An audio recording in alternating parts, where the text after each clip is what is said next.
Hello, ladies and gentlemen, and welcome to this edition of Focus on Liberia. My name is Dennis Jai, and we are broadcasting from Atlanta, Georgia. We want to welcome all our viewers from across the globe. This is Focus on Liberia again, and in tonight's edition, we're going to be looking at the United States Ambassador to Liberia's statement, his op-ed, where he clearly chastised and scolded Liberia. And Mr. Isaac Tukpah responded. There have been a lot of responses. A lot of Liberians are responding. And so we have called some of the best minds. We have Mr. Isaac Tukpah, who openly responded to the ambassador's statement. And Isaac is here tonight to discuss that. Isaac, welcome to Focus on Liberia. Thank you for having me, Dennis. Thank you for having me. We also have FOL Global. Mr. Duopu is our global analyst, global affairs analyst to be exact. Mr. Duopu, welcome. Let's discuss the ambassador's statement. How are you doing? Thank you very much. It's a pleasure to be with you and Isaac. But there's an empty behind you. Yeah, I mean an empty room. Yeah, it's on the farm, so that's contributing to all that. Okay, we can go with that. Right. And so we want to welcome all our viewers again. We're going to be discussing the op-ed of the ambassador, that's the U.S. ambassador to Liberia, Mr. Michael McCarthy. Again, invite a friend, and then we're going to be doing first the response and also analysis of the ambassador's statement. Let's start like this. Isaac, we want to go around the room first to get your response, your initial response to the ambassador's statement. Let me start with Isaac because I read your op-ed. No, Isaac, before you even start, let me give our viewers, some of them that did not read the statement, some, an idea of what the ambassador said. Well, share it. Isn't there a link? I think the statement is on my post. So if you share my post with them, you probably... Right. They will share the link. But basically what the ambassador is saying, he said 60 years after the arrival of USAID in Liberia, 19 years after the end of the civil crisis, and 7 years after the eradication of Ebola, the taxpayers of the United States contributed $110 million per year to Liberia in assistance. And he went further to say $79 million per year donated to the health sector. Approximately $9 million is specifically for purchasing medications and commodities for the Liberian people and improving the Ministry of Health's effectiveness in distributing drugs and pharmaceuticals, in medication and pharmaceuticals. Well, here's what he's saying.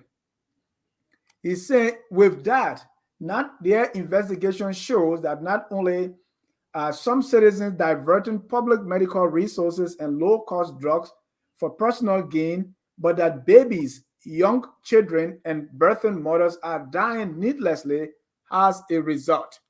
And so this was on J.J. Roberts' birthday. That's the birthday of the first president of Liberia. So the ambassador is asking, would Liberia's first president have imagined this kind of thing to happen? Talking about the garbage in the capital city, he said, would Liberia's first president have imagined that 175 years after independence, foreigners should be held responsible for the removal of garbage in the city? He went on to say, would Joseph Jacob Robert have believed that in modern Liberia, legislators would purposely neglect to use a tool created to educate citizens on how their democratically elected representatives should vote?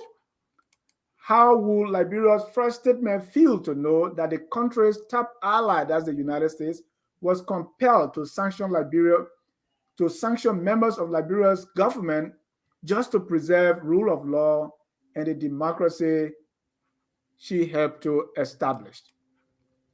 So basically, that was the U.S. ambassador's position on Liberia, and man, he gave it to us. So let me start with Isaac. Isaac, what's your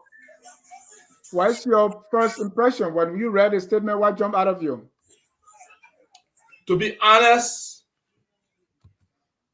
as a sovereign country, I really thought it was a joke. I thought somebody was messing around with us. And I asked somebody, I said, look, where's the link for this thing? And then I went somewhere else and saw the actual statement, from the ambassador. And it just shows where we are. There's just so many things that come out of that, so many emotions in terms of our own independence, our own understanding of where we are or what Liberia has been within the Community of Nations and where we are today.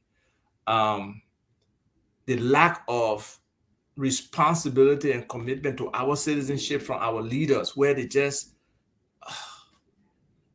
are there. It's like they're just begging. It's like that's the only thing they can do. They're not coming with any real offerings, but they're just coming and asking. And when the people give, they don't give accountability for what's given, and then they got to be spanked for it. So it's like, what more can these people do when you look at just over the last 350 days from last year, March, when Chris Smith blasted Weah and his government as a kleptocracy? What has changed from there? It's been like nearly 1 year. Nothing's changed. We are supposed to be celebrating 200 years since the arrival of the free slaves. And where are we as a nation as compared with many of those nations that were not even around when we gained our independence? The symbol we stood for in terms of the emancipation of the Black man being able to govern himself and have his own country. Where is all of that today we are still like a footstool that the U.S. is stepping on? We don't have a real economic independence. We're not even driving towards that. So it's like you want to say, oh, we're an independent nation, we stand up on our own. But at the same time, you look at where we are and the fact that our people are so passive in terms of the abuse that's being wreaked upon them that somebody has to step in and say something. I asked the people in my generation, what is our legacy? What are we doing? The country we're born into was a way better Liberia than today. The opportunities we had, way better than what our young people, we could be, at the time when we were growing up, we were competitive with any student, anybody, anywhere. People who came for student exchange were better than them. People who traveled and went abroad to other countries to study, their ability to adapt and to excel was easy. But today, look at what we have. So it's really something that we have to retrospect on this, J.J. Roberts' birthday, about where is Liberia? Who wants to stand up and fight for a better Liberia? Who wants to help move this country forward? Who all would get off the fence and try to say, I'm a part of this. I want us to improve Liberia. We got to hold these people accountable. We got to demand transparency. We got to demand accountability. And we ourselves have to put in our sweat and effort. So I will stop there for now. And, and we have more conversation around this whole thing as we go along. Definitely. Let me go to you, Mr. Duopu. You read a statement. Your initial response. Well, I read it in part, and I'm still processing it and still digesting it. But I think Isaac made a very salient point about international relations, about sovereignty of nation states and all that. Those are important, foundational principles that nation states that are engaged in relations with other nation states respect the sovereignty of another nation state. I think the ambassador really erred, by venting all this frustration publicly, because diplomacy is actually done privately. There are channels, there are rules, there are traditions, customs, and etiquette of diplomacy. I think it just shows that our country's standing has been eroded over a long period of time. But what I want to say is that I think the ambassador would have used, the channels of government, to vent these frustration, whatever frustration he has, whatever frustration the U.S. government has with Liberia. But by coming out publicly and chastising the government and engaging in such a venomous diatribe and, very, very, harsh, statement that he's made, I think it was wrong. I think the foreign ministry needs to call the ambassador to hand him a formal protest that Liberia would not, as a nation state, will condone such, reckless statement that is public, that could in itself cause social chaos and and political insurrection. I've not seen any, Liberian ambassador accredited to the U.S. made such a statement against the American government in everything the American government has done, wrongly or rightly. So I don't think any ambassador from any country, no matter your stature or your, global appeal or whatever, has a right, to publicly, and use harsh words on our government. I think it's wrong, really. The thing about the Joseph Jenkins Roberts reference and all that, I don't think Roberts is somebody who really created a society that benefited all of our people. The people, the likes of Roberts who came as U.S. citizens, came to Liberia under these arrangements by the very American government and created this dichotomy between the American-Liberian political class and the indigenous sect. Roberts is not a representation of a multicultural, multi-dimensional Liberia that we know today. So using Robert as an example, what Robert would say today, what Robert did in the past, that's what we should look at, his history. What has he done or what did he do, to bring our country together, to make sure that, people of the indigenous stuff had a political say. So, these are debates that we need to have. Our history is saturated by all these, missteps, misgivings. And it was also, aided and abetted by the very American government. So the ambassador should be hard pressed to make amends of these statements. And Liberian government, like I said earlier, should make sure that it sends in, it calls the ambassador in and give a formal letter of protest, that these statements are very, inimical to our fragile peace. They have a propensity to create social chaos, and that could lead to political instability, because everybody looks up to America, as the major power. Everybody looks up to what American embassy has to say. But you have to be very careful, in what you say, because, like I said, diplomacy is largely done privately. It's not done in the public. So the ambassador err in making such, statements against the Liberian government. Thank you. Isaac, let me come back to you. What is the ambassador trying to do here? What is it that he's trying to accomplish by this op-ed? Well, I think, I don't know what is the intent, but that is a call to action for Liberians, I believe.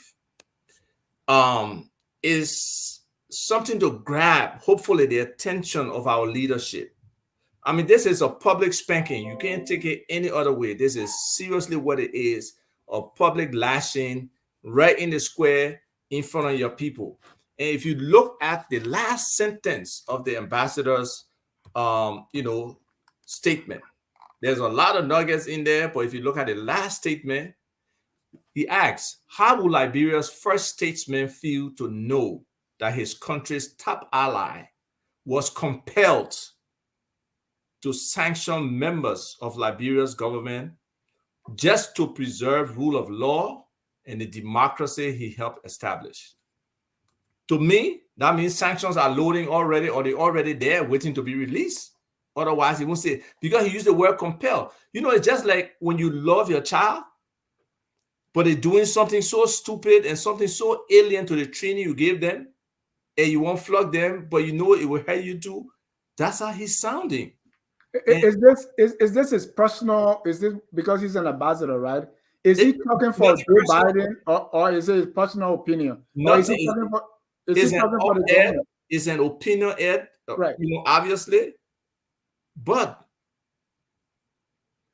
he represents the United States. Exactly. So that's what you cannot divorce that statement from what the U.S. position is, except the Department, of State can come out and say they have no connection, no alignment with what McCarthy is saying. But they can't say that. What did Dana Banks say to us just the other day? I believe February 14, when we're launching our, celebration, our bicentennial for the arrival of the free slaves, even though some people think it's independent bicentennial. No. She basically spanked us again. Right. She talked about accountability, transparency. The same thing. I mean, this Yeah. government has embarrassed us. I don't care which way we take it, whether we like it or not. On the national stage or the international stage, we are a joke. Right. And Ms. Phil, let me come back to you. Who is the ambassador supposed to speak for the government of the United States? In this op-ed, do you see that? Well, I don't think, I'm sure he represents the United States, but from the op-ed, it appears to me that it's a personal op-ed, it's a personal vendetta or a personal feeling that he's expressing. Because let me come back to Isaac, the analogy he made about, if you love your child and your child is, going crazy and doing things that doesn't represent your family value and stuff, you try to spank your child. I don't think Liberia should be seen in that light. States are equal in the eyes of, international law. Liberia is not a child of the United States. Liberia has a vote at the United Nations. Liberia, like you said, was a firebrand in African diplomacy, African in world affairs. Liberia was at the table of the foundational, meetings of the United Nations and major international organizations. So Liberia is not really a child of the United States, insofar as our relationship has gone through, ups and downs, and it's a historic relationship. Liberia was seen as the beacon. Liberia was always used as a reference of the very United States that today that's trying to belittle Liberia. So I don't think we should see it in that way, like a child-parent relationship. It's not. The other nation state is equal, in the eyes of international law. That's how it's supposed to be. Yeah. We demonstrated equality. For me, my take is, I think maybe we don't have the sophistication now that we had in 20, 30 years ago when Liberia was really up there when it comes to international diplomacy and all that stuff. But we need people who understand these things at the foreign ministry, who can really articulate the government's response to that and project our own country's interests. Because the whole thing is about our country's interests. I'm glad you are saying we need. I mean, I hope I'm hoping that somebody at the foreign ministry or in the president's office will really look at this and come up with a response, because this thing, as enumerated, has been happening. People coming and berating the government and saying things that undermine the very fragile peace that we are enjoying. So these things cannot happen in other African countries. I bet you.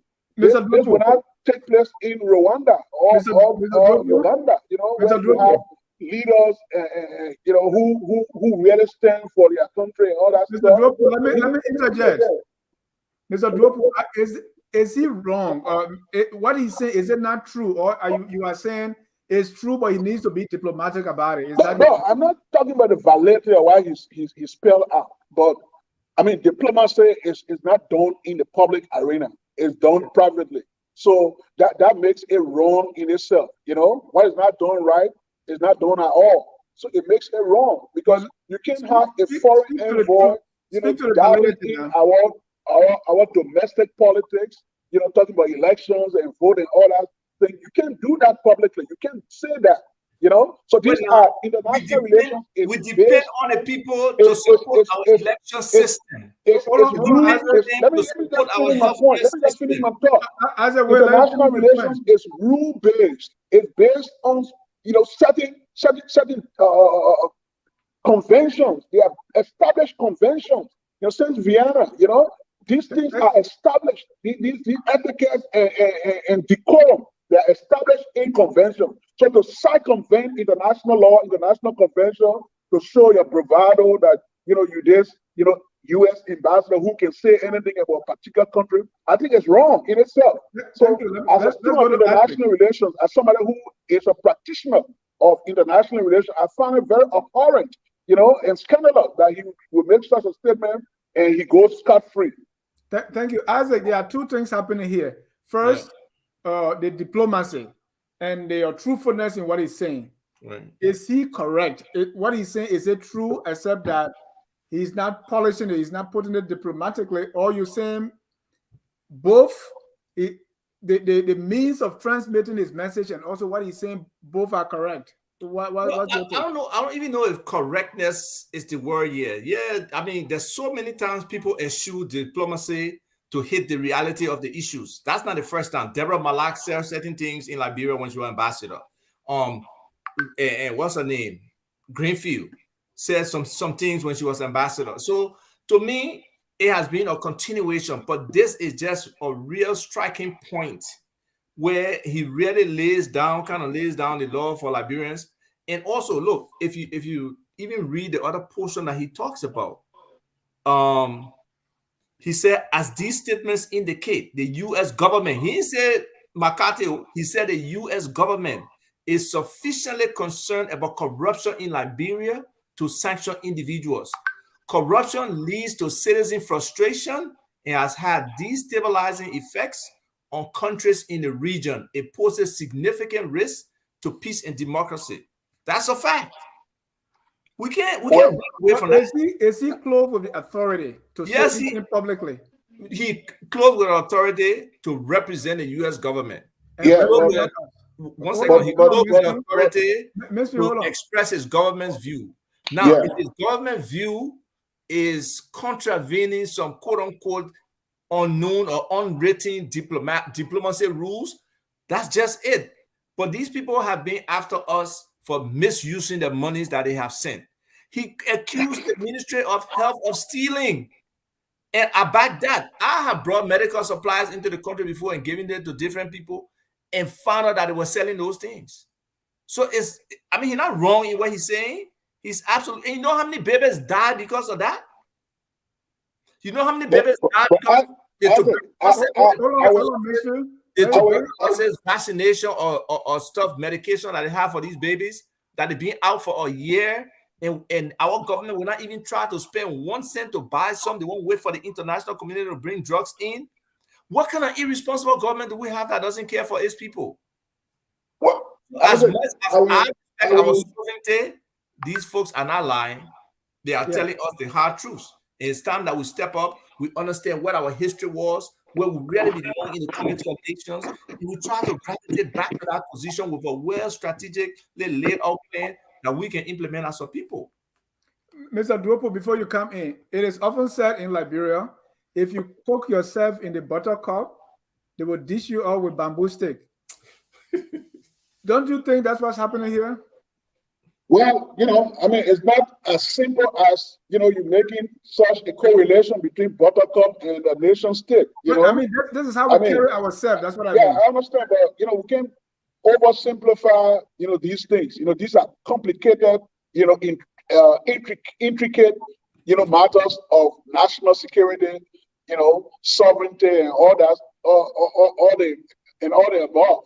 Because diplomacy is there are concerns. I'm not sure Liberia is the only country in Africa or in the developing world that the American government have accused of corruption. There are widespread corruption, even in the United States here. It's just that small countries can talk about it.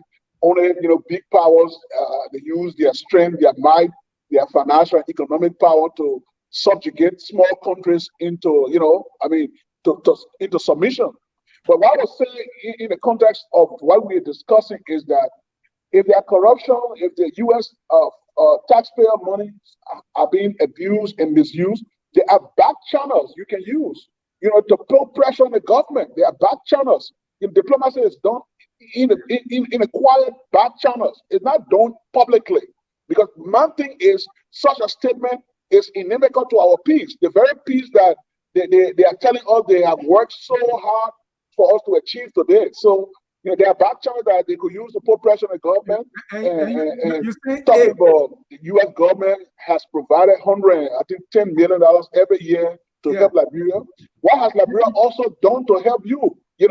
And I will come to that. What has Liberia done? Liberia vote at the United Nations in shaping, your own country's national security and following your foreign policy.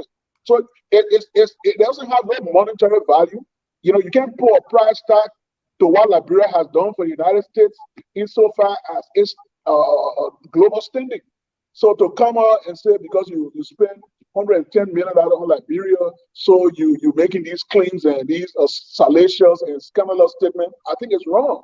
So I think, like I'm calling on the foreign ministry, anybody who's listening who works at the foreign ministry, I know our the strength of our international foreign policy is not as robust like 20, 30 years ago, but we can still have we still have the professionals there. I mean the ambassadors at large who understand these things and who have traveled and who have experienced with these kind of matters to make sure the ambassador is brought to board and to warn him that going forward, Liberia will not tolerate such public ridicule of our country.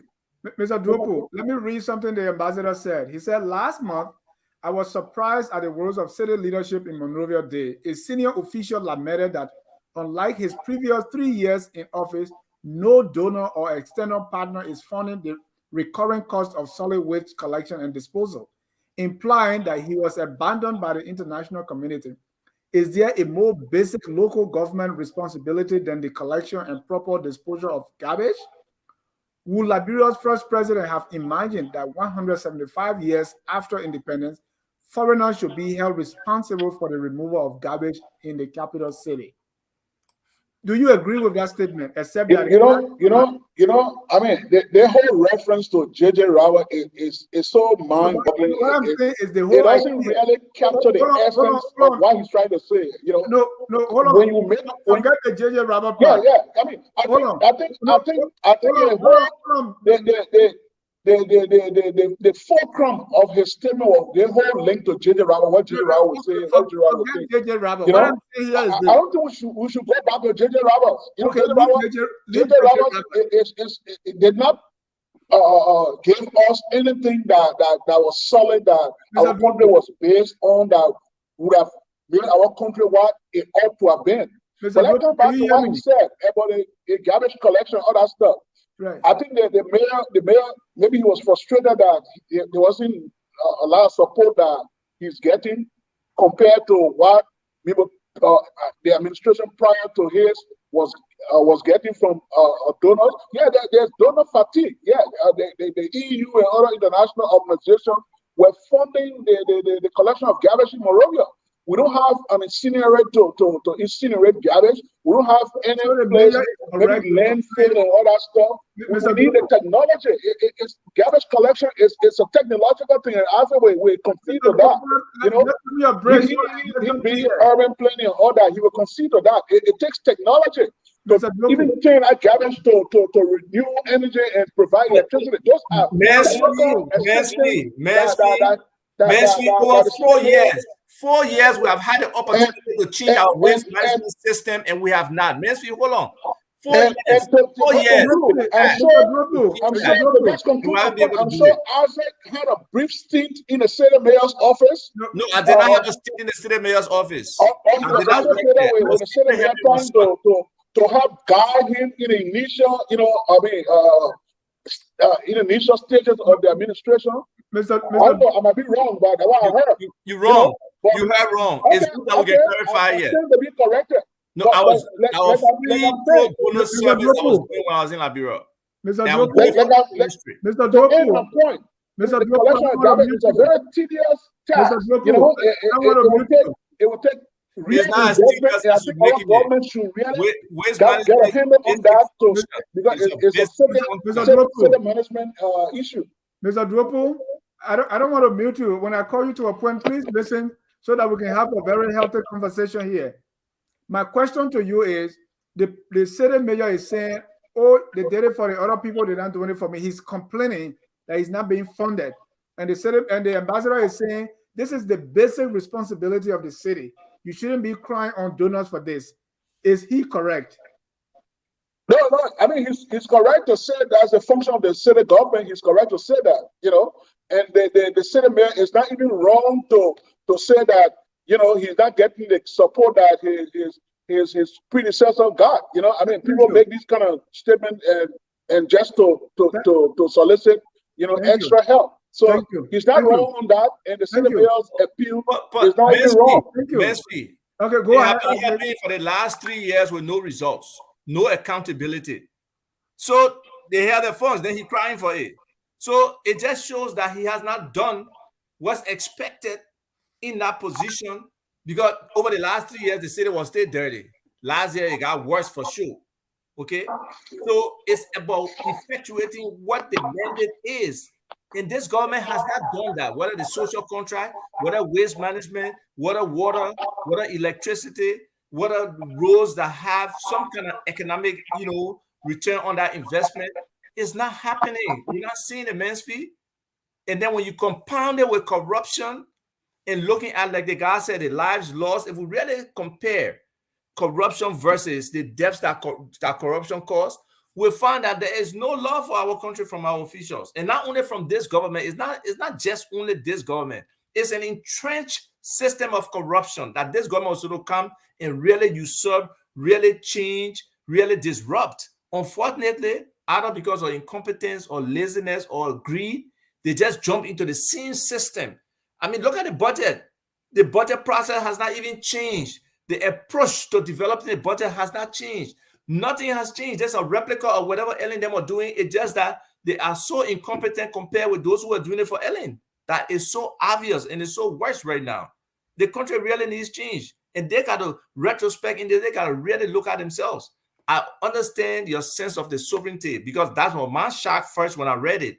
But the substance of what the ambassador said is nothing different from what many of us have been saying for the longest time, from the previous government to this government, which is sickening for some people. How long will you keep putting money into a black hole?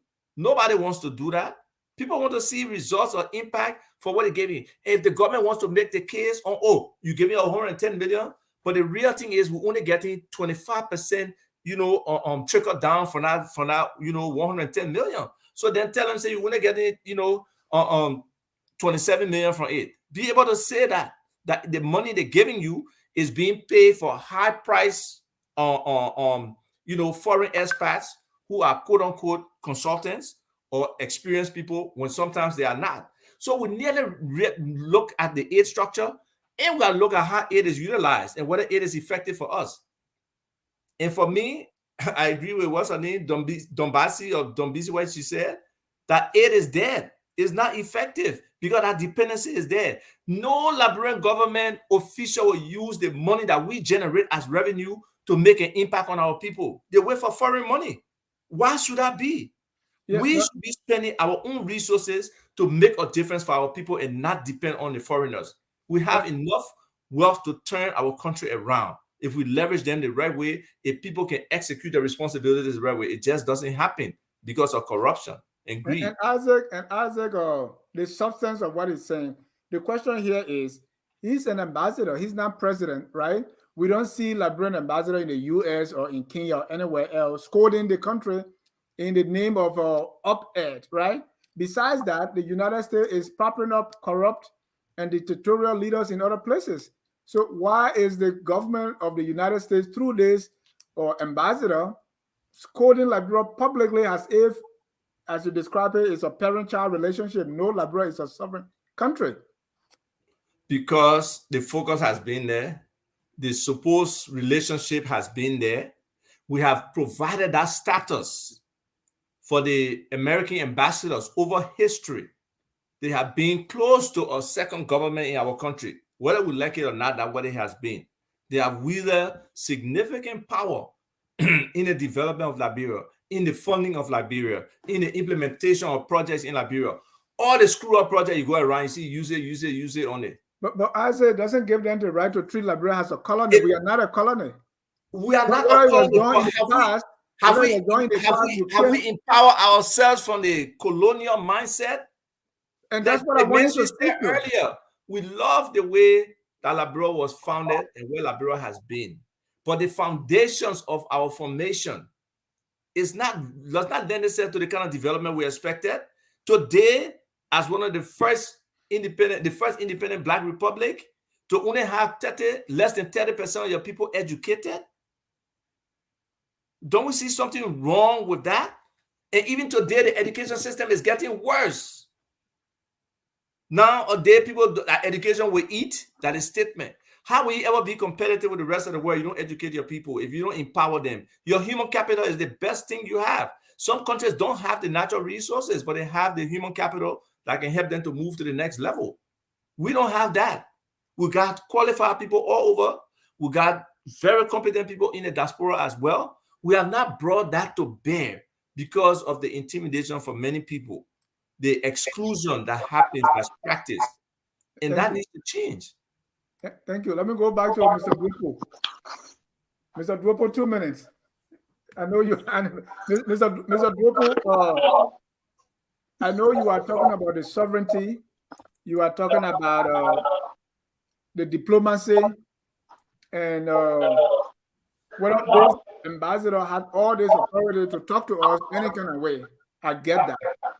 What's about the substance of what he's saying?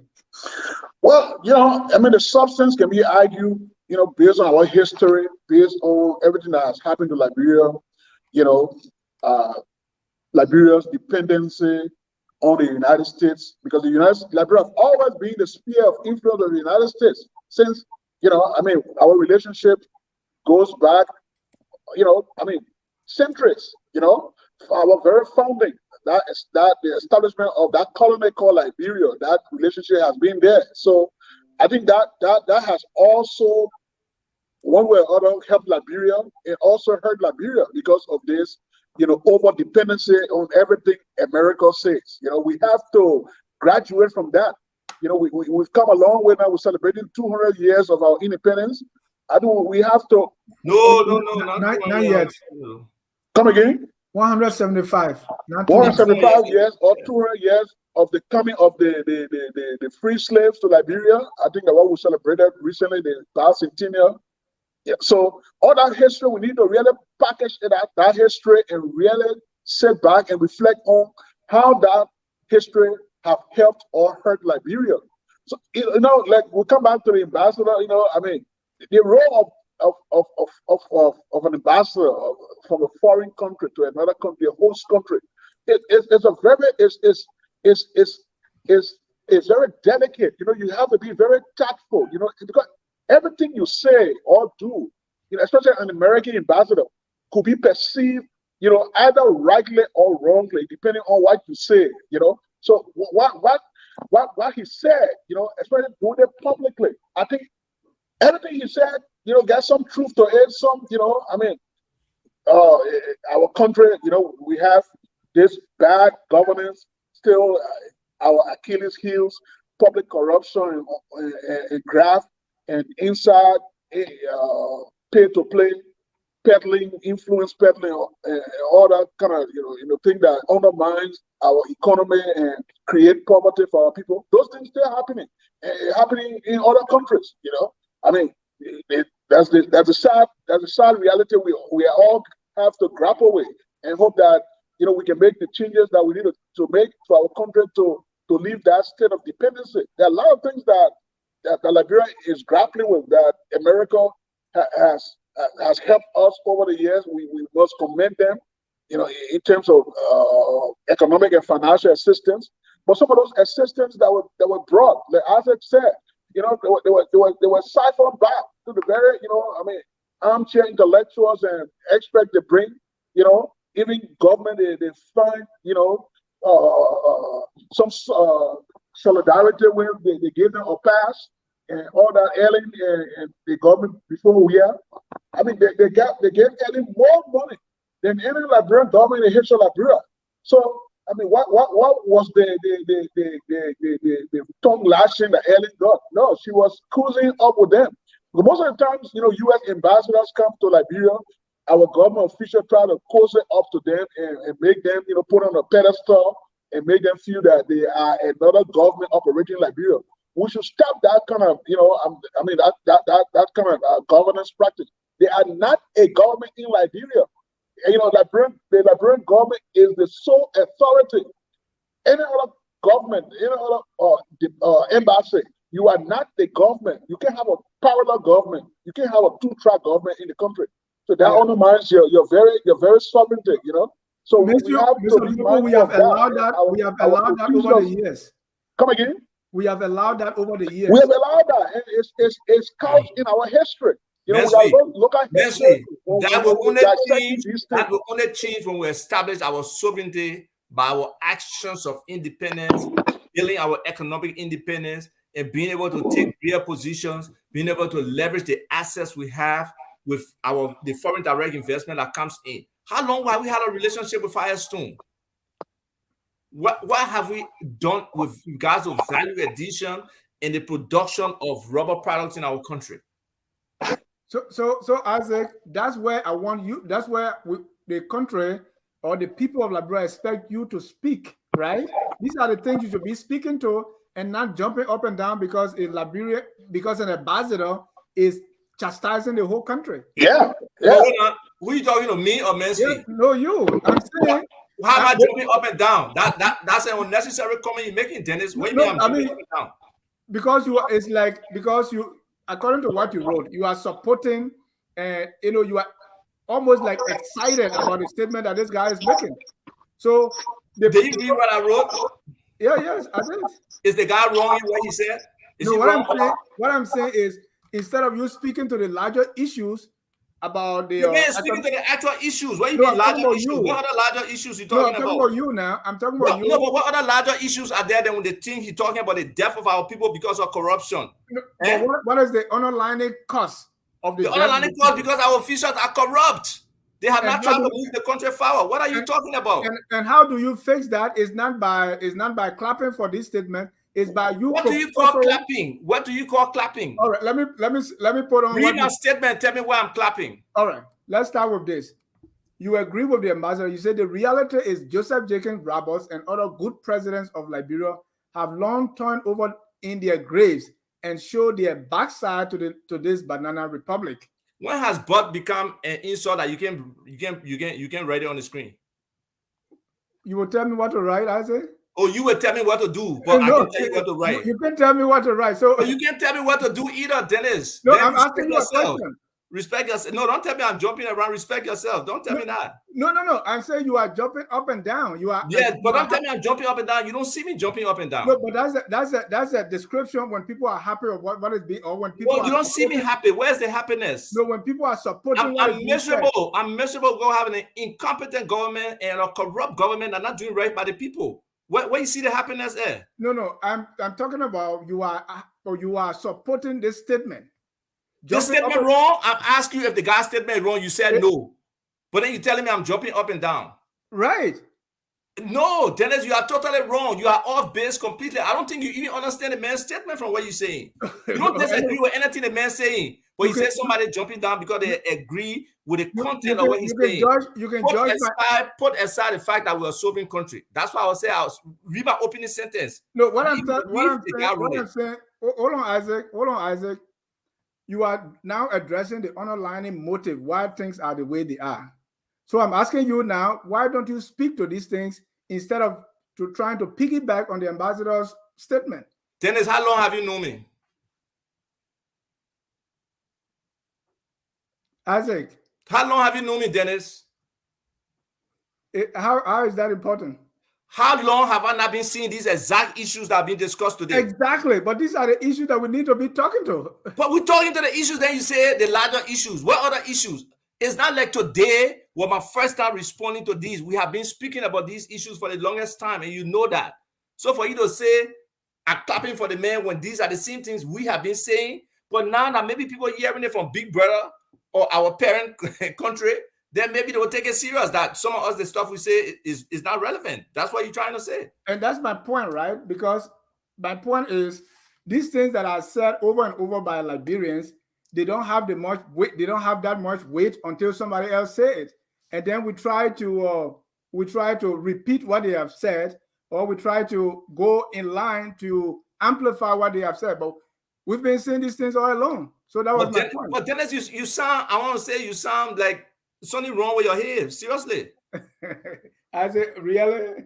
Yes. You say we've been saying these things. And you know for a fact we have been saying these things about corruption. Not just this government, the previous government. The issue of healthcare, we have been saying it. The issue of irresponsible legislature had a voting system and never used it. They undermined their own ability to be transparent. Now that today, who was a member of that legislature, when they got that equipment to be able to publicly vote, let everybody know what the representatives were voting for on what issues. They never used it. Now that today we are in a past statement in February, that we're creating a system for voting to be transparent. That's complete nonsense. Dennis, I'm really disappointed in you today, for real. I say, will you retract that statement that something is wrong with my head? No, you retract the statement about me jumping around. Then I will retract that statement. I didn't say you jumping around. I said you jump up and down. Okay, jumping up and down. Retract that statement. You insulted me. No, that's not what you said. I've not moved from one issue to another. I've been consistent. No. I didn't say jump around. Jump around means you are not consistent. No, I said jumping up and down. You said jumping up and down. Jumping up and down means you support this statement. No, that's not what jumping up and down means. That's an insult. If you take it back, something wrong with your hair. Otherwise, I would say something wrong with your hair, Dennis. No, anyway, you can live. You can take it any way you want to. You take it any way you want to, Dennis. We have a conversation. You won't personalize the discussion. No, it's not personal. Position. That's what you did. It's not personal. Personalize it to my position. Make your case. It's not personal. I'm asking you. Asking you a question. You did. And you are saying something wrong with my hair because you are jumping. Something wrong with your hair for you to say we have all been saying what the ambassador said, but now he said it, then we're jumping up and down for it. Something wrong with you for you to say that. No, but that's what is happening. Why you organize a show today? Why did you organize this show, Dennis? Anyway, let me go to Mansfield. Mr. Duopu. Here is in most of the time, what Liberians are doing is we only make a lot of noise when it comes from the US, right? Things that we're supposed to depend on Liberians themselves, that we're supposed to depend on ourselves to push, but we are waiting for somebody to say it before we kind of be happy about that. What's your take? Right. I think both of you were just, going cycling, because I think what you intended to say was that because it came from the United States government, people kind of amplifying it, but other Liberians have also said these very things. Like Isaac is said, that he has been consistent, and that's true, in saying these things, these very things that's coming from this ambassador. But now that the ambassador has echoed it, people are amplifying it. I think that's what you meant by saying that people are, jumping up and down. I mean, it's the amplification of what he said. So I don't think, I don't think you meant to insult Isaac and and the whole thing about you out of your head. Don't even mind that boy stuff. But let's come to the meat of the discussion. And you are right that because that's why the U.S. ambassador is in a very important position. That is our most important relationship as a nation state, the United States. That is the most historic relationship that we have.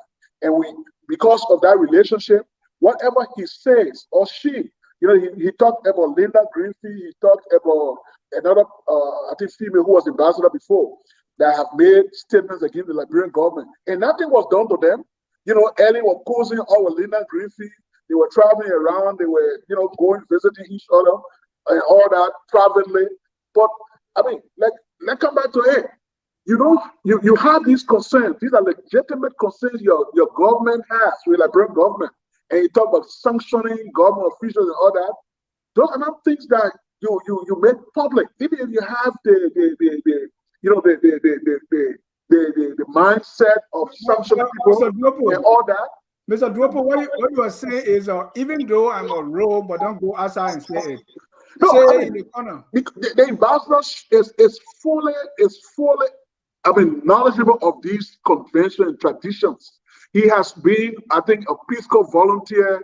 He has worked his way through the diplomatic corps, the diplomatic channel, and he is the representation of the U.S. government. He represents the United States in Liberia. So whatever he says, it's almost like a U.S. government policy towards Liberia. It's, construed as a U.S. government policy. What I don't hear you say, Mr. Duopu, is how different is what he said from what Dylan Banks said? Yeah, I don't see no difference. I don't see. Exactly. I almost see the same Dylan thing. Banks said it on a national event. Yeah, that was celebration. That was more telling than what even the ambassador said or he wrote. What she said was at a national program. The president was present. government officials were there, and other, diplomatic missions that accredited to Liberia were there. So these people take cues from these things, and she really turned lies to the government, and there were no protests. There were no, the government did not respond to what she said. So it meant that everything she said was true, and it reflected the U.S. government's position on Liberia. So she came as a diplomat. She represented the president of the United States. So she was. Hold on, Isaac. So I think what Isaac is saying is that they have said the opposition, people in the civil society, and trade unionists, other people in the country, who make up the governance architecture, those people have clearly, elucidated on these very things that the ambassador have said. But because it came from the ambassador, it's been more amplified, by the locals, and opposition people will take that to use that, or other people who are, against the government or opponent of the government will use that against the government, and that could create social chaos and insurrection. That's the whole point I was trying to drive at. Before I go to answer, Mr. Duopu, you are not still speaking to those things that the ambassador spoke to. In other words, if you were speaking to them, right, you are not really addressing to say, well, yes, there's corruption. Yes, this is happening. You are still saying if there is corruption. You are justifying even Mr. Koji going and say, well, you didn't give me anything. That's why I didn't sweep my yard. You are not still saying that what the ambassador said is true, except that he said it publicly. No. It's not because it's not true. I acknowledge that it is true. Okay. I acknowledge that everything he said is true. But my take is that he shouldn't have said it publicly, because when you say things that are publicly, especially an American ambassador, it can cause social chaos. It can cause political insurrection. That was the point I was trying to drive through. But everything he said is true. Nancy, he said it himself, but he didn't say his statement. He said corruption can lead to that, and that's a fact. Yeah, but even by saying that, people can use that to vent their own frustration against the government. Then who caused it now? The person who's doing it. But here's the thing: others are saying, America, look, you are even taking more from Liberia than Liberia is taking from you. So why all this bluff about what you are giving us and trying to scold us publicly? Again, it comes back to what we have been saying for the longest time. Our leaders are supposed to make that case for us. They are the one elected or appointed in those positions to negotiate concessions, to direct the country resources in an appropriate way to benefit the Liberian people. When we have a concession for 100 years where it was 5 cents or 25 cents an acre, when they renegotiate that contract and still we don't have a rubber processing plant in our country, okay? We don't produce anything beyond, we just an extractive country right now. All the gas coming out of here. We don't have any processing. At what time will we really focus on job creation for our people, to make a difference for our people, to get them employed gainfully? So the responsibility rests with the government to ensure that we are not just exploited for our natural resources, but there's some level of conversion that adds value, that increases the cost for anything exported out of Liberia. We don't have that sense of commitment to our country from our leader. It's just about what is the deal for them in that concession agreement. That's it. 9 times out of 10, if not 99 times out of 100. So we have to change that mindset to where anytime we go to the table to negotiate, we carry qualified people for one. A lot of times, look at the oil concessions and some of the mining things.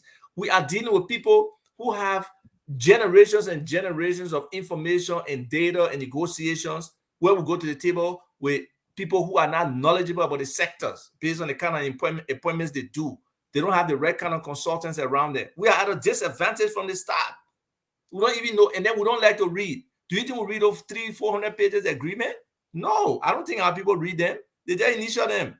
So we are at a disadvantage. Like somebody mentioned in one of your comments, we have a significant brain drain in the country until we can tap into other resources. And there are so many competent Liberians around the world that this government or previous government could have tapped into to make some of the negotiation and agreement more favorable to Liberian people. We have not done that, Dennis, until we seek to improve, and even internally in the country, with regards to the Lebanese, with regards to the Indians. Now we got Ghanaians in our mines, the artisanal mining. We got Chinese over there too. Chinese selling cold water and oil in our country. So Liberianization is like a joke. There is no part of the economy that's set aside for Liberians to really benefit from. So how can we say we are a people who can stand up, for each other and really support each other to make a difference in our own country, for our people to live at the right level of sufficiency where life is affordable for them? We really can say that. Let's take a short break. When we come back, I will ask one more question and we'll go to our viewers' comments. At Focus on Liberia, we discuss everything Liberia, from education to politics, arts and culture, entertainment, agriculture, history, religion, family, and technology. Focus on Liberia uncovers and showcases the best of Liberia and shows the world the truth about Liberia. We educate, elevate, and promote all things Liberia. We conduct interviews, panel discussions, debates, and more. Tune in to Focus on Liberia on Facebook and YouTube and be a part of the stories that make up the news. This is Focus on Liberia, and I am Dennis Jack. Welcome back to Focus on Liberia. We are discussing Ambassador McCarthy's op-ed, holding Liberia for corruption and other things. My guest, Mr. Mansfield Duopu, he's the Global Affairs Analyst of Focus on Liberia, and Mr. Isaac Tukpah, the former Chief of Office Staff of Mr. Alexander Cummings, political leader of the ANC. My question to you both is, starting with Mr. Duopu, is let's look at J.J. Roberts.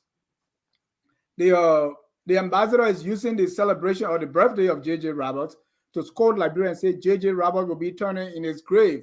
And Mr. Isaac Tukpah re-echoed that and said J.J. Roberts and other good presidents and other good people who have long turned in their grave and showed their backside to this banana republic, meaning Liberia. J.J. Roberts himself was not all that clean guy. In fact, no, he wasn't. There was other who even are saying he was a gangster who participated in the murder of E.J. Roy. So for the ambassador trying to maybe teach us our history or talk to us, say, hey, look at this president. He's all that good and you are not even copying from him. He will be turning his grave. What do you make of this whole comparison or drawing J.J. Roberts in the picture? J.J. Roberts is not a very good point of reference, when it comes to the history of Liberia. The very foundation of Liberia, and Roberts and people like him benefited immensely from that segregation that existed over a century, that created this false dichotomy between mulattoes or people from the Americas and indigenous people. Robert was not a person who was very adept when it came to integrating our people. Roberts and people like him, created this Liberia that saw a kleptocratic, political oligarchy called the True Party that existed for more than 100 years. So, to make that kind of reference to Roberts, I think he should have chosen, a president who has really done well for, integrating the people and reconciling the people than Roberts. So, I think he doesn't know the history of Liberia. He should have, somebody should have really taught him, the history of Liberia, to make that speech. Although Robert is the first president, we celebrate his birthday. We honor him for that. But, when it comes to, public corruption, I'm sure in Robert's days, there was widespread corruption because the indigenous sect of the population was not given any chance in terms of economic advancement or creating jobs for them. So that in itself is a governance issue. It's also corruption. What's the ambassador trying to do here by drawing Roberts in this picture? Okay, so from my perspective, you see the ambassador talking about their forefathers as well in his speech, right? And he talked about how their founding fathers would not be happy with everything that's happening today in the United States. You know, he said the United States of America has no doubt also failed to live up to some of the aspirations of our first president. But I believe George Washington would be pleased to know that the country he fought to establish would today be working to support democracy and fight corruption, both at home, where he admits there is corruption in the US, and you and I know there is corruption here, and in places like Liberia. So I think he was trying to draw the line because, you know, America treasure the history, whether they have written it wrong to exclude some people, especially people of color and other people, but they do reflect on the history a lot. And like George Washington, you see there are probably 100 books written about George Washington. How many books do we have written about our own presidents? How many books do we have written about, you know, Josiah Jenkins Robert?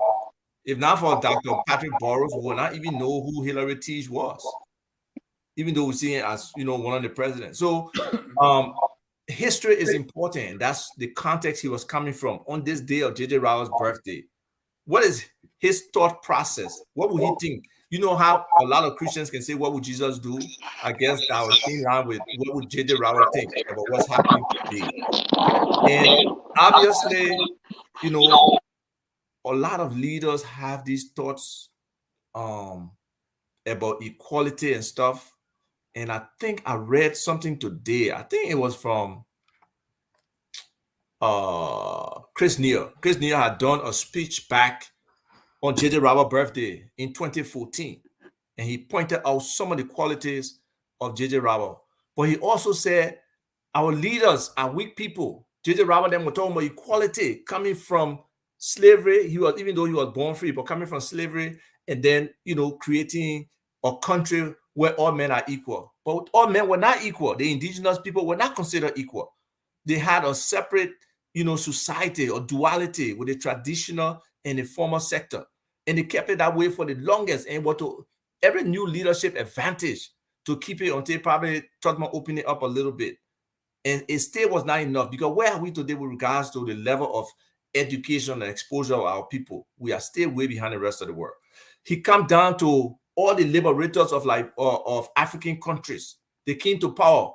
What did they do? All of them wanted to stay in power for the longest time. They wanted to be kings without any change. So these people come with ideals and they want to implement them, but they are weakened in terms of how much they can accomplish. So he was conceding to the fact that those things happen. People fail. Even the liberators themselves become suppressors. We know that it happens. But we are in today, in this current dispensation. How do we move our country forward? How do we fight this level of corruption? How do we hold this government accountable? How do we try to make them transparent, that we understand what's happening with debt, what's happening with, you know, the outturns, the expenditure of the budget, how they really develop the budget, and what goes into the allocation, the prioritization of certain sectors over certain sectors, and then the accountability for the performance of those people who are managing our money and the mandate that they have for certain ministries. There's a lot of failure across government and nothing is being done. That's my problem. So the stuff the ambassador say, as much as it's true, as much as we are a sovereign country, it's not new. People know that. So maybe he violated some tenets of democracy, of diplomacy, granted. And that's why I was shocked when I saw it first. I didn't believe that he would have written that. But it speaks to where we have come. What was it? Was it the European Union, the US, and all these people all our donors who wrote a letter to our government about the misuse of the money they were giving them or using it for different purposes? So according to Eugene Namwe Diho to cover who, you know, we can't keep running a country like that. We got to balance our development efforts with our resources and be able to function more appropriately, expand greater opportunity. But man, there are many wealthy Liberians outside of Liberia who could be investing in Liberia. But because we don't even respect contracts, simple contract between two persons, the court can't enforce it. The courts accept bribe. Our judiciary is screwed up. They don't hold people accountable. People just do what they want to do. The level of impunity is high. So how can people who have worked for the money just invest or infuse the money into a Liberian economy that is like a black hole? until we change certain fundamentals of our society and our country and our economy, all those Liberians who are successful out there and have the opportunity to invest in our country and turn it around will not do so. Isaac, I have one more question for you before I go to Mr. Duopu here. I read your statement. This is what, among other things, you said. The question today is, what are Liberians saying about the state of their country? I think 2023 is a simple question for the people. Will your life be better under this corrupt, we are president, etc., etc., etc.? And that's why some people think that your statement is political because you are pointing at 2023.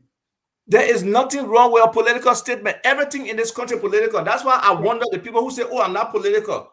Right. The politics control resources, how they allocate it.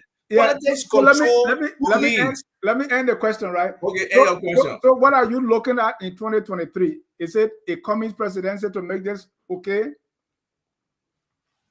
I believe Mr. Cummings is the best candidate that we have in the race. I believe his combination of experience, of management, exposure, network, understanding of the issues, his articulation of the issues, the gravitas is bring based on his past work and experience. If he gets in the room with other professionals, all of those factors makes him, in my opinion, the best candidate. And his platform, when he talks about healthcare, the solution he's offering, when he talks about our youth and market women, he talks about education, he talks about infrastructure, he talks about the mindset change that needs to take place for our people to get there. The offerings he has on, job creation and moving our economy forward, and the kind of targets, optimistic and aggressive targets he's setting to get to a $1 billion budget, which means our GDP will be about, $5 billion.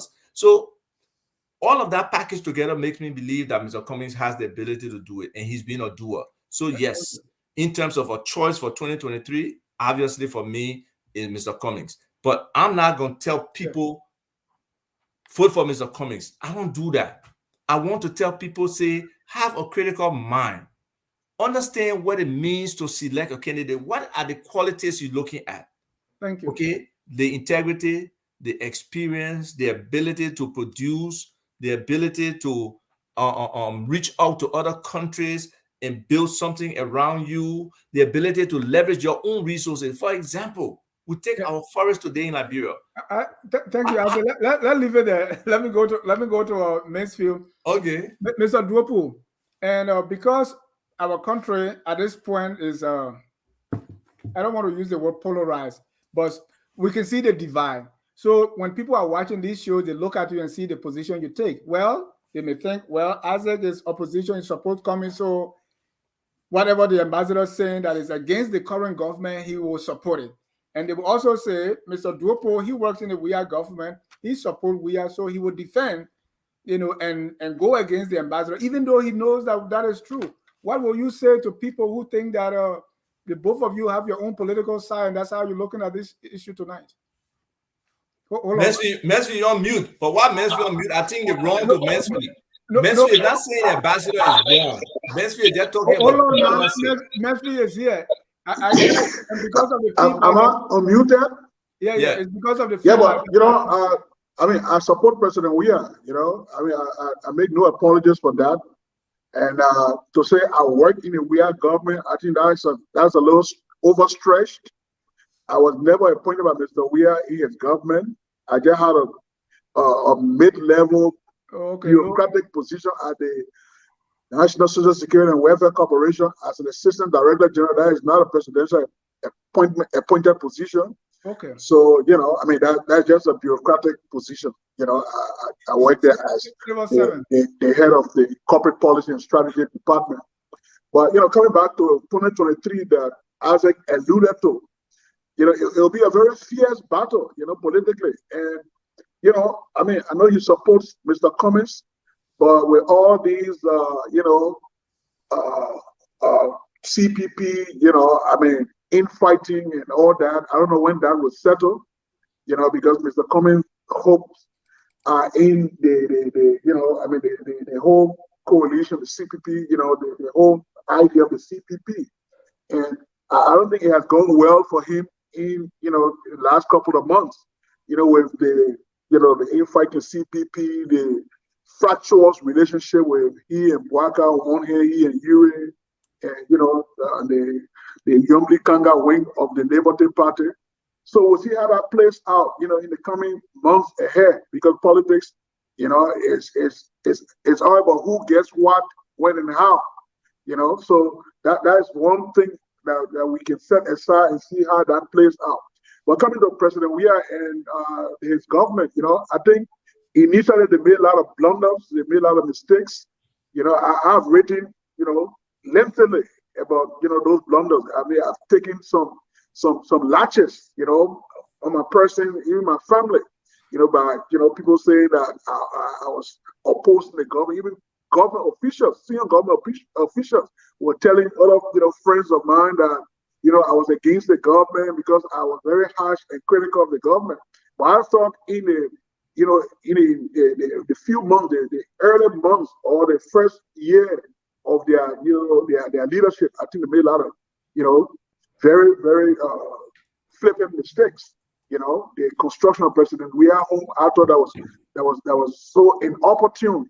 It sent a bad taste in the people's mouth that we coming out of war and just giving the office and you building. I don't know. I'm sure he has his personal money, but it could be misconstrued. Those optics I thought were wrong. The whole 25 million mopping exercise. I thought that was, it was not very transparent. People still talking about it today. A lot of things they did wrong, and we can discuss that on another program. And I think this ambassador, this ambassador statement, it really, sing home to me, because I work in the foreign ministry before coming to America. I'm a student in international relations. I know the value of the Minister of Foreign Affairs. And I think we need a better Minister of Foreign Affairs. The Minister of Foreign Affairs we have now is very incompetent. I don't think he's capable of handling that job. That job comes with a lot of gravitas, a lot of stature. It reminds me of sisters of them who were kids. Looking at that man when he appears, he comes with that aura, of the country. He represents the state. He's a statesman. I talk about my former boss, Monique Captain. When he enters an office or an international gathering, international meeting, you see Liberia representation.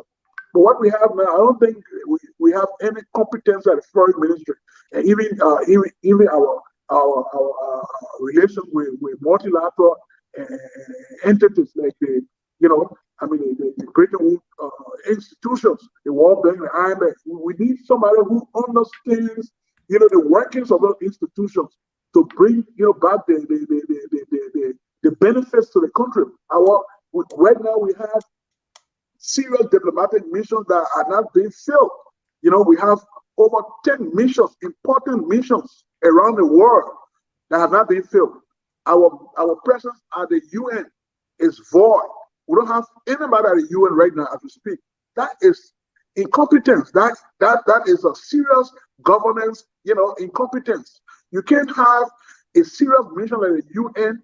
We don't have a representation there. Other missions abroad, we don't have a representation, a mission in a country like Canada. As big as Canada is, you have the Liberian ambassador to the US having, oversight over a country as large and important as Canada and Mexico. I think we need to redraw our whole, approach to international affairs. And, this statement by the ambassador, it really sinks home to people like all who are, foreign policy, watchers, and students. Thank you. My name is Talvina Cole. I am an activist, and you're watching Focus on Liberia. Let's go to our comments here. Dorek Paul said, my biggest concern are the Liberian voters. Will they make the right decision come 2023?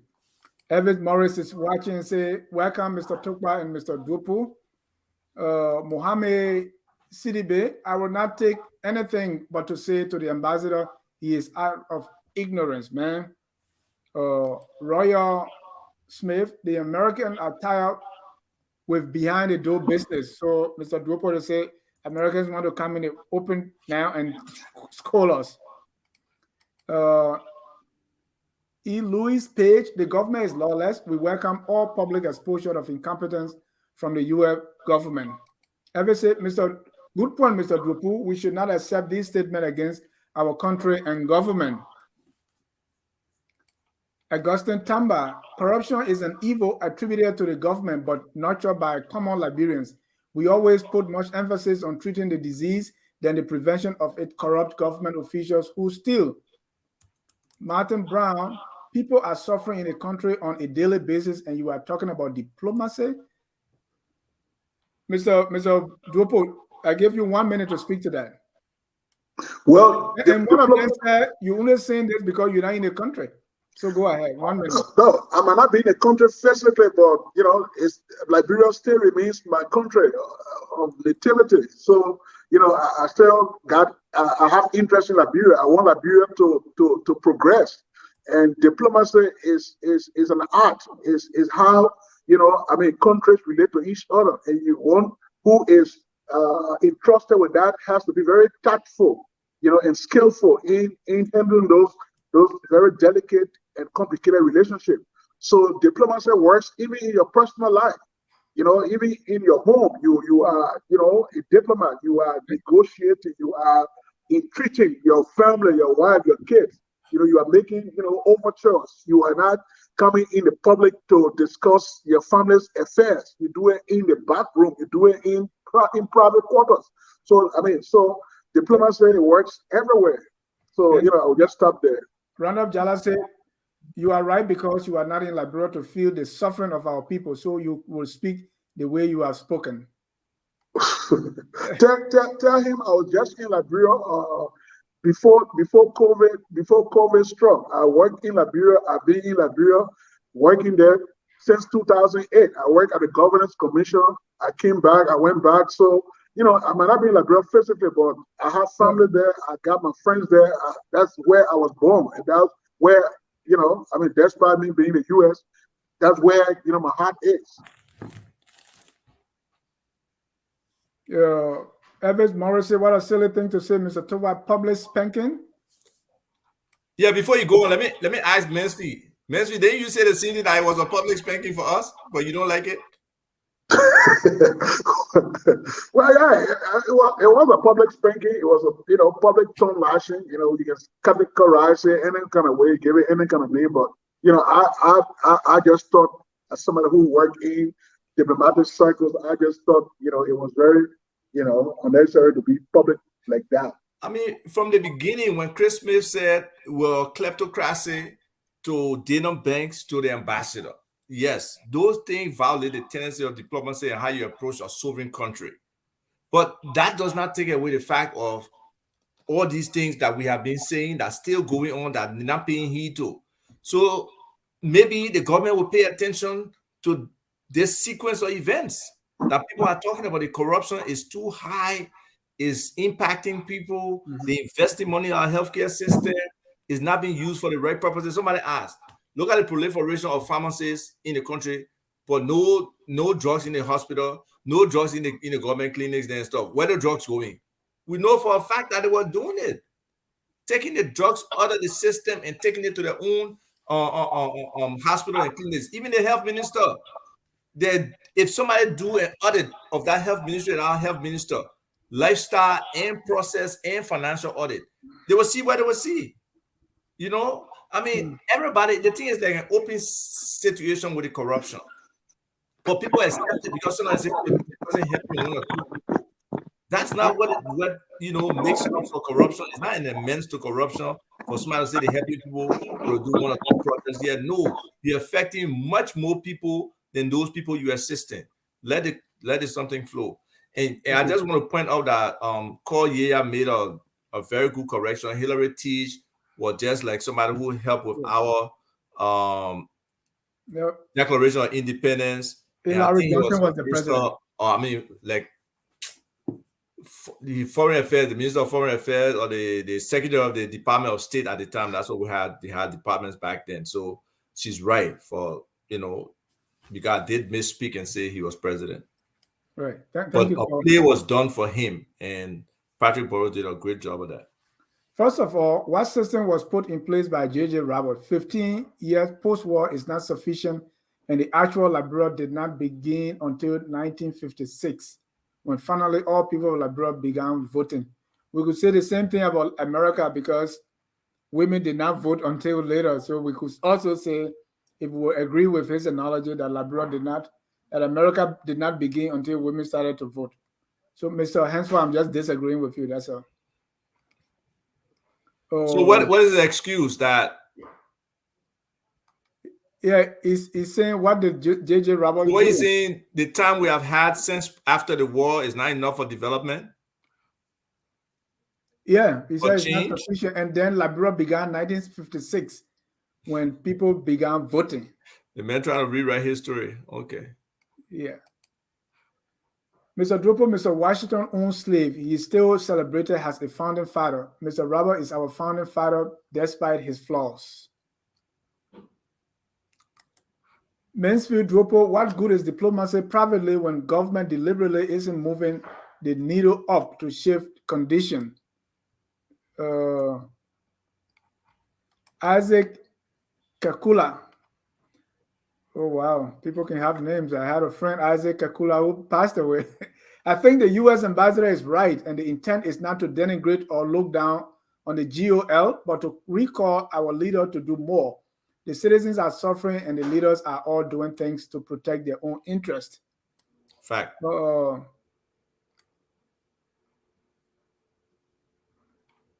right. There are more comments, but let me ask this.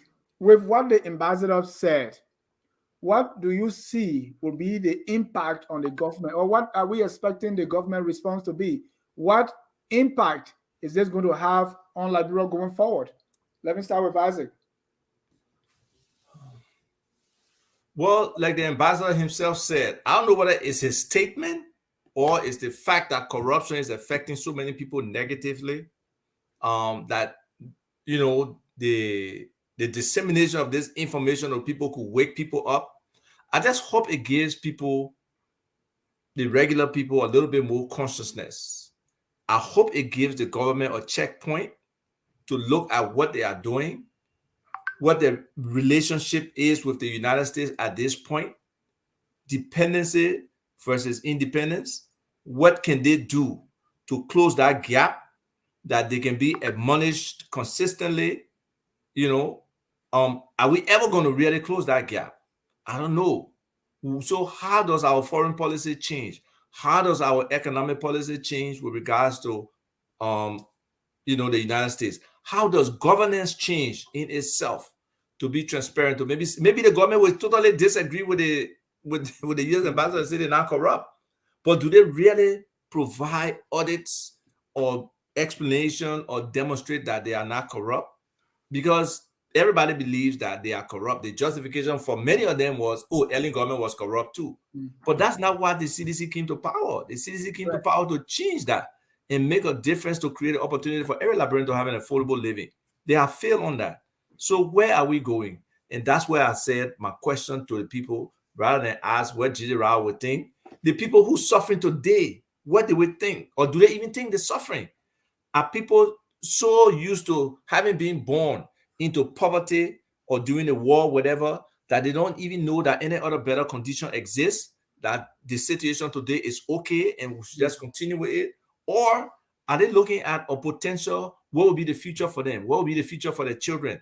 Can somebody change their lives in the short term and make the long term better for their children or not? So those decisions are the decisions for our people.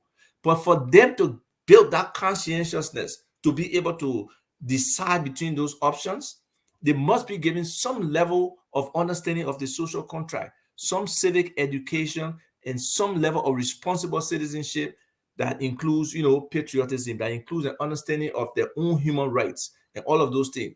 It's not a small order. That's why I believe more Liberians need to be involved. More Liberians need to mentor other Liberians and be able to talk to them. You know, let's open lines of communication that were never there before. If you rich person, you in your neighborhood, stop by the waiter market picking, stop by the shop, stop by the people in the area. Don't just drive by them. talk to them, get an understanding. We need to come together more. People in the diaspora who have the potential to look. We got some smart young people on the ground. So Got some Isaac, entrepreneur people. We need to get to them for them to do some positive stuff for themselves as well. do you think it's going to move the needle when it comes to the government, or it's going to be business as usual? That's a hard one. I mean, maybe the sanctions itself, if the US can come through and issue some sanctions, maybe it'll wake some people up. But outside of that, these guys will feel, you know, what America can do. America can do anything, they can talk. Right. And Mr. Duopu, America been talking, the other guy say kleptocrat and all this thing. Still, nothing's happening. You think this one will... Well, you know, I'm sure after all these statements that have been made by, you know, going back to other officials prior to the ambassador, I'm sure, you know, people are beginning to, out of the government is trying to see how best they can avoid this kind of public ridicule. You know, any reasonable, you know, responsible government would take cue from you know, those kind of public tongue lashing by, you know, foreigners. You know, but I would just want to go back to, you know, you talk about impact of the ambassador's statement. There are ways that, you know, you can do these things that can be very impactful. You know, sometimes you believe that by saying it publicly, I mean, sometimes you can harden people. You know, sometimes you want to shame a person. You know, publicly, you know, you make the person to be Sonny John mentality, right? Yeah, you know, you make the person be more hardened and say, oh, you know, I mean, you already know what I mean, so I would just set in my ways. But if you make it, you know, I mean, you're making these kind of pronouncements, and you know, there should be in a way that will explain the U.S. government's expectation to Liberia. You know, I talk about the back channel. You can meet the Minister of Foreign Affairs, you can meet the President, the Minister of Finance, and you'll be very emphatic in articulating the U.S. government expectation. And you put benchmarks, you know, if X, Y, and Z. Are we that has not been done? Well, we can only speculate, you know, for maybe that was done, but, you know, from my own, you know, point of view, maybe the ambassador was furious or angry and made this statement without even consulting, you know, the functionaries of government. Now, what you do, you meet the foreign minister, you meet the finance minister, you have access to the president, and you set this benchmark, you set this expectation, and you say if these things cannot be achieved, if these things, if these expectations cannot be met, this will be our recourse. Then you put those things into place. If the expectations are not met, I don't know if the ambassador, you know, have explained these things in meetings with the president, because like a couple of weeks ago in February, there was a big U.S. government delegation in Liberia. You know, I mean, there were people from the House of Representatives, Mix and all. Mix is the chair of foreign affairs. You know, in the House of Representatives, that's a very important, you know, I mean, committee in the U.S. Congress. And these were there, you know, and other officials. You know, they didn't. I mean, maybe they privately told the president about their concerns. You know, I mean, I wasn't there. I wasn't privy to those discussions. But I'm sure that they were concerned after all the fanfare, all the, you know, gowning, and, you know, all the pomp and pageantry. I'm sure there were things that they discussed privately. So look, we have certain things, certain, you know, sanctions were coming our way, all these kind of things, you know. Yeah, you gotta straighten out. That's how you do it. But to come in the public, you know, arena, you know, you spew all these things. I believe that these things, you know, they are inimical to peace and stability in a country as fragile as Liberia. So that's the point I want to drive through in this discussion, you know, as we come to a close. Thank you. And that was the point I was making when I say the Sonny John, you know, when a child keep wetting the bed and you want to publicly shame them, maybe that's what they're doing. Let me read a few comments here.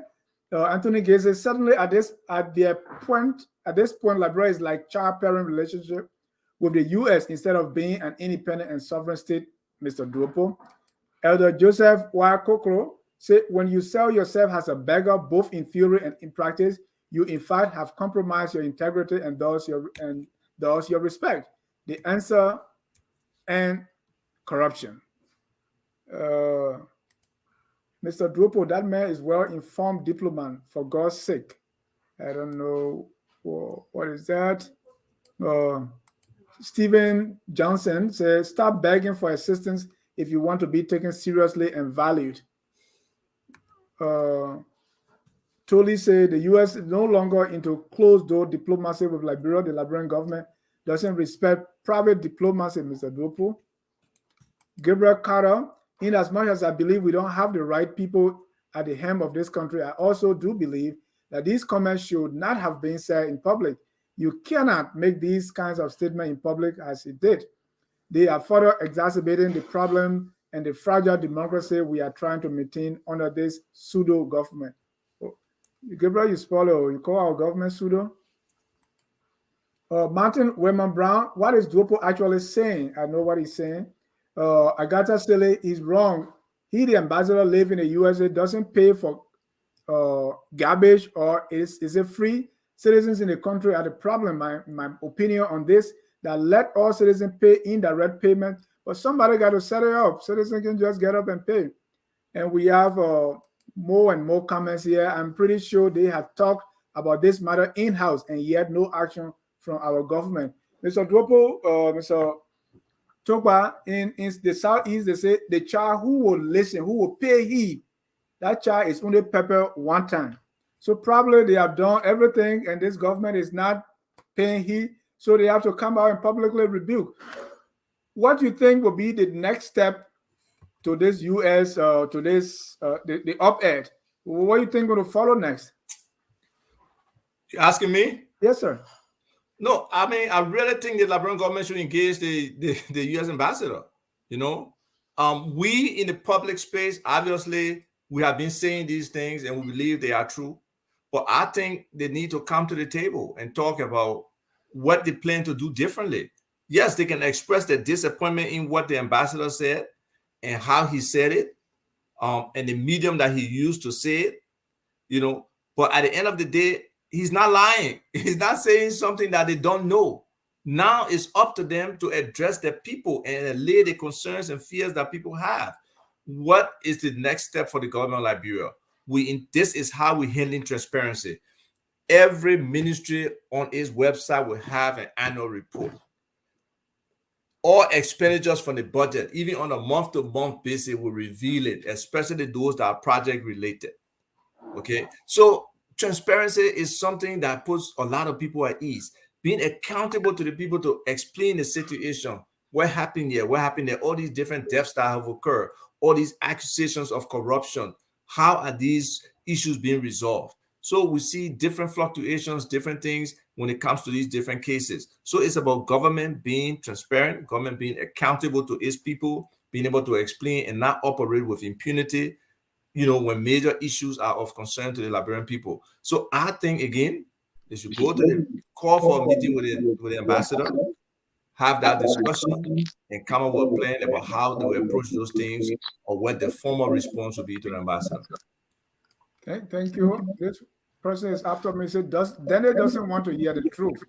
The Liberian government has been supported by almost every democratic country in the world, and now all of a sudden the ambassador's statement are sounding sentimental. Come on, man.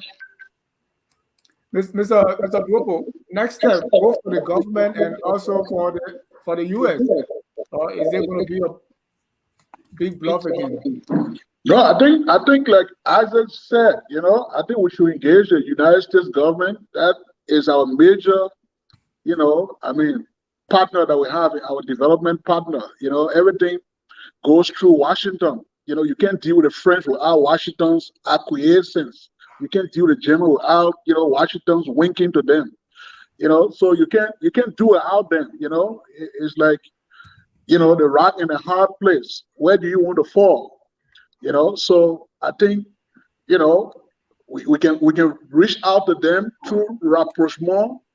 You know, I mean, have a conversation with them and make good on some of the expectations. You know, that the benchmarks that they have laid down. That look, you know, we are trying our best to deal with all the domestic concerns, corruption, you know, graft, a bad judiciary in our governance, inadequacies. So, we have to reach out to them because they provide our financial wherewithal, they provide, our budgetary, just do the right thing, right? So, it's all part of the diplomatic engagement, quiet diplomacy done through back channels, engaging different, sector of the American, public, and even using your diaspora community. I think Isaac spoke to that. There are other, non-state actors. International affairs is not between nation states. There are non-state actors who also, foster a country's, national interests. There are thousands and thousands of Liberians living in America and other parts of the West that you need to engage with, who will also articulate the country's interests, and through, non-state, citizen to citizen interaction. Those things are very important too. So I think Liberian government should really make use of, the diaspora community, engage people, professionals, other people who can help, enforce, kind of relationship. Because we all live in the states here. We have congressmen and women. We have relationship with those people, have influence on foreign policy too.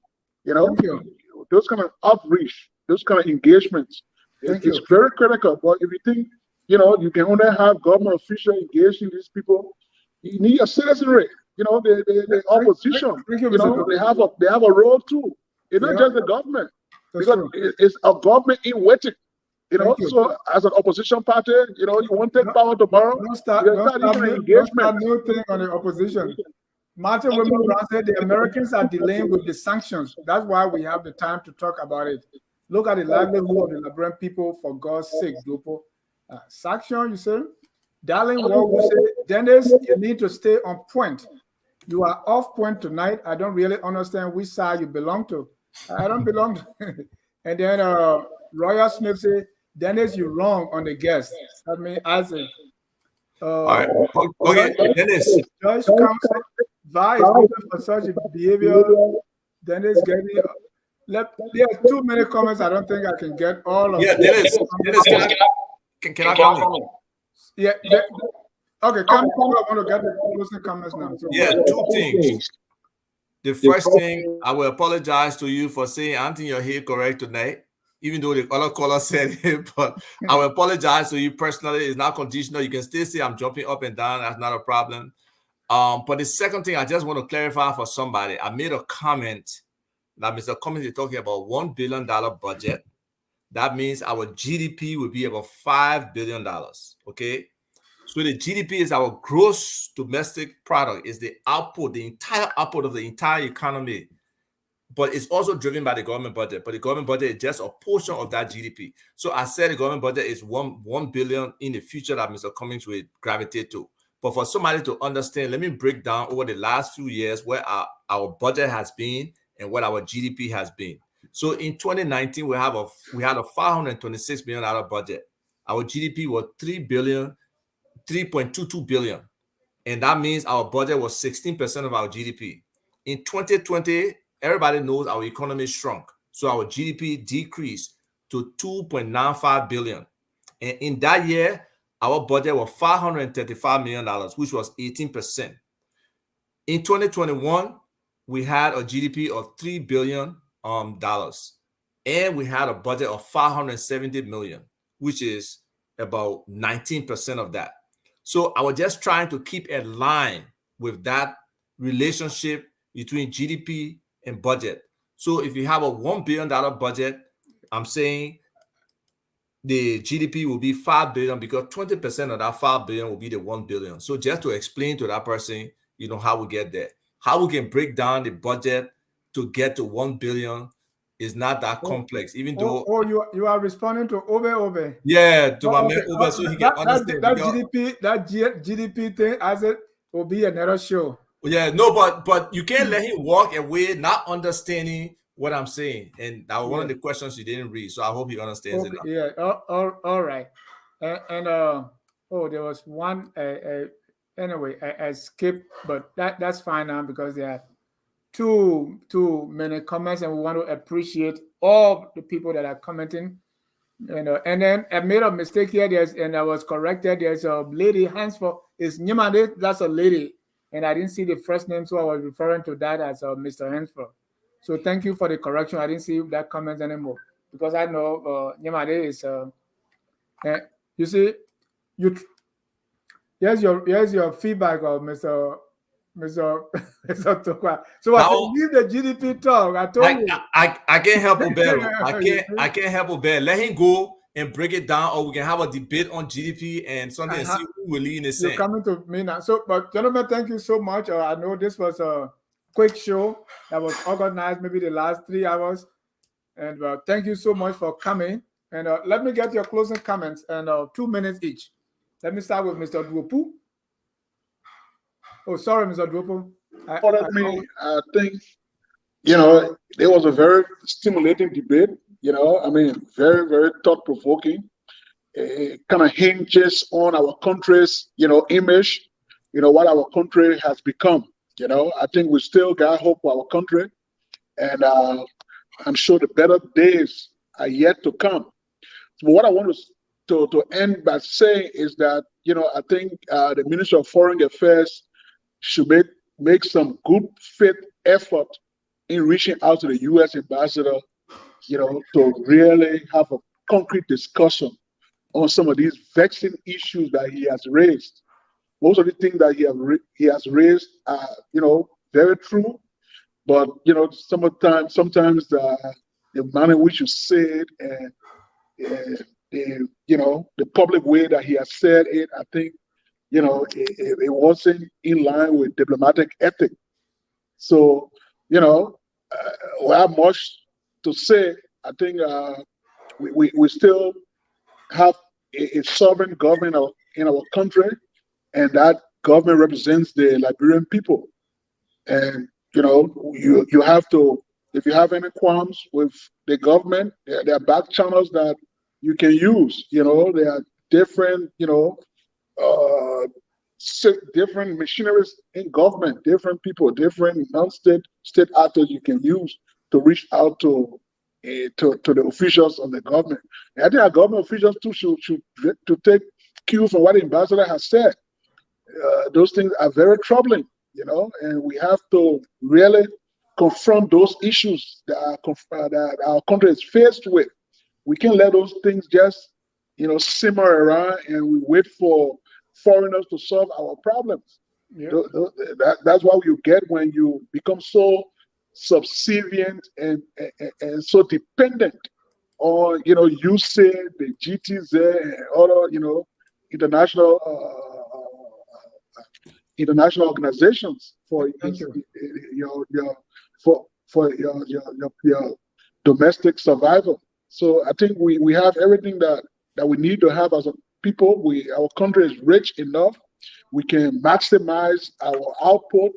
We can reduce public corruption. We can reduce, inside peddling, influence peddling, and all those things that create,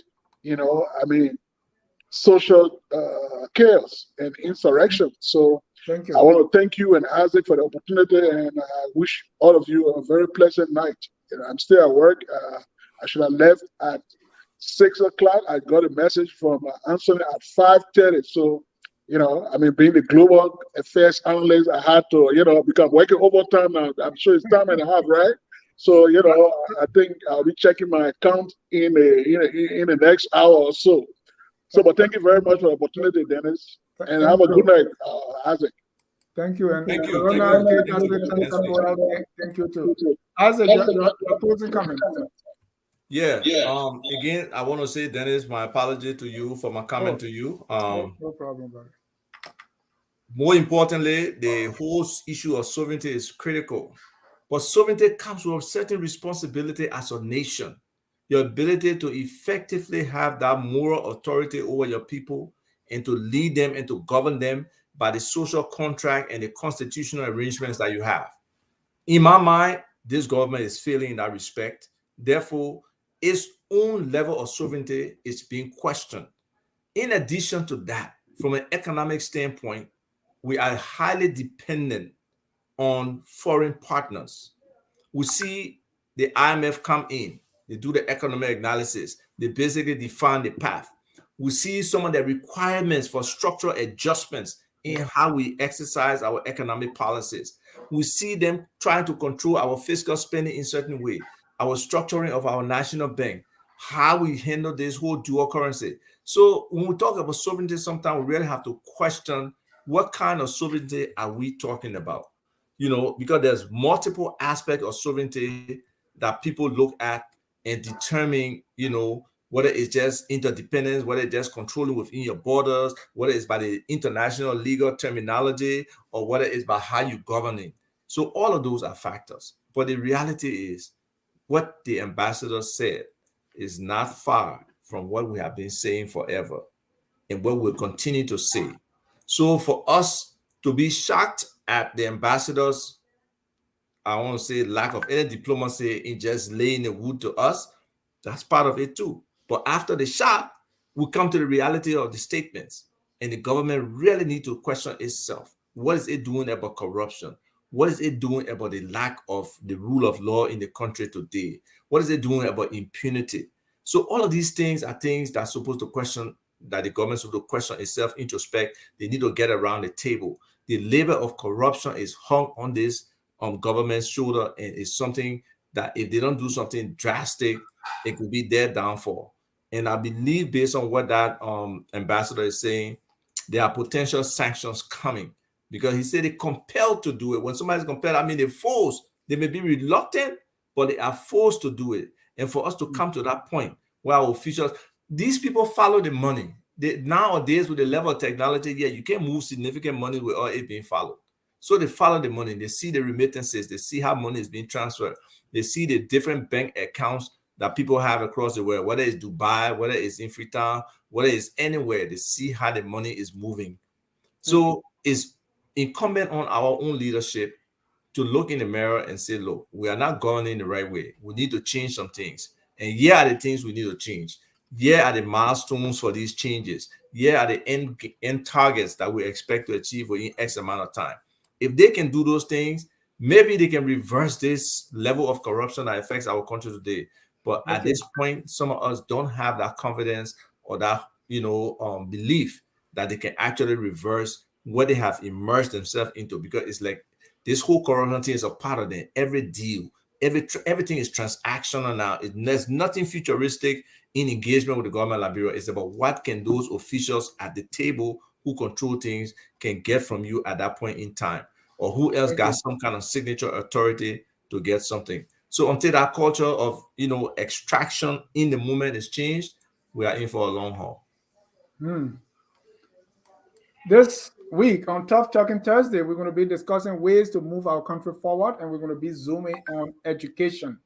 So the best panel on internet television will be here on Tough Talking Thursday this Thursday at 7 p.m. Then on Friday at 1 p.m., we're going to be discussing, is peace possible for Liberia? Former TRC Commissioner Master Washington and two transitional justice experts, Aaron Weir and Tene Dalie, will be here to break that down.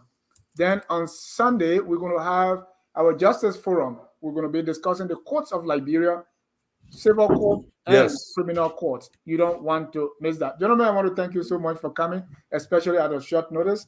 And we appreciate this. We're going to be doing it. As we want to come back, because two things we didn't really get into here will be the sanctions. It kept coming up, but we didn't go into that. And then the politics of it.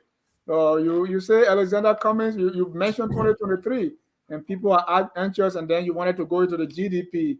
People don't know that economic side of you, so we want to bring it out. So we'll be reaching out to you to come here and discuss Cummings.